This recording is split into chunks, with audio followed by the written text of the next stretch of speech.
how do you predict the outcome of a sports event?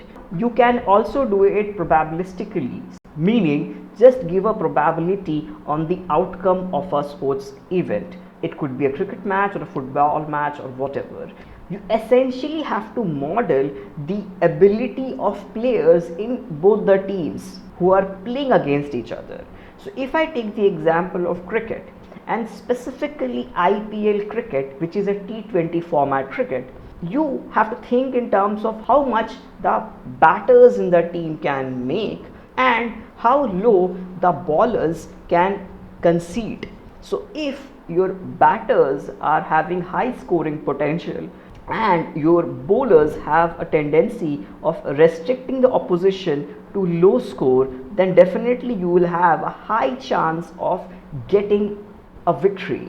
In order to do that, you need to give some metrics to these things. I think of batting average as a good metric to measure the potential of a batter, and the bowling strike rate as a good potential metric for a bowler. Now you might be confused that why I have taken average for the batter and strike rate for the bowler. You have to understand this. Essentially what I will do is I'll try to somehow identify the batters in a team, and I will combine their batting average, and for the same team I will choose the bowlers and combine their strike rate. The batting average and strike rate will be like two opposing forces. Essentially you need to have high batting average and low bowling strike rate. If you are not aware about batting average, it's just the number of runs you have scored divided by the number of innings you have been dismissed. And if I take the bowler's strike rate, it is the number of deliveries he takes to give you a wicket.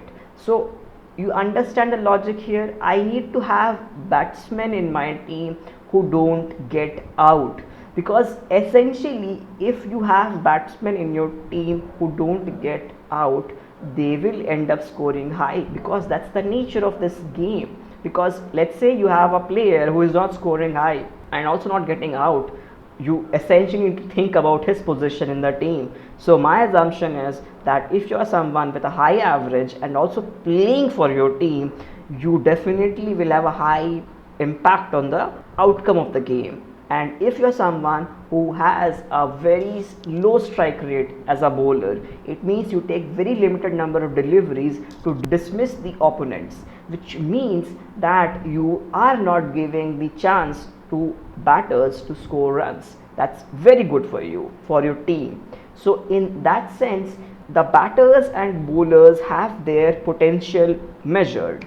Now this can be compared with the opponent. So if you have two teams, I can combine the batting and bowling metric, rather the average and strike rate of one team, and compare it with the second team. So that will give me a kind of a probability of which team can win the game. If I have this probability, I can understand that what will be the outcome of the game if this game is played for a lot of times. So essentially in real world it is not going to happen. So you will have to do some kind of a Monte Carlo simulation on this, and then try to understand what will be the outcome of the event. Now why are we trying to do this? Because let's say we have around 70 odd IPL games and 20 have already passed. So you know the tally of the IPL games, what the standings of the teams.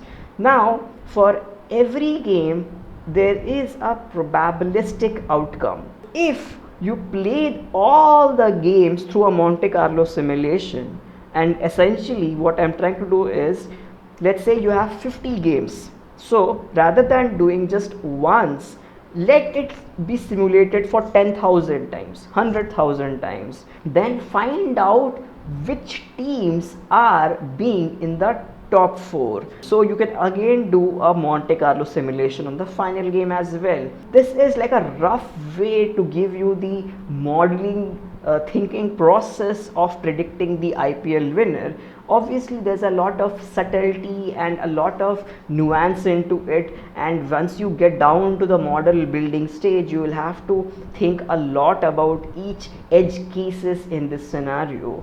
So I hope you found this video insightful. If yes, don't forget to hit like and also subscribe the channel for more content on data science and recreational statistics.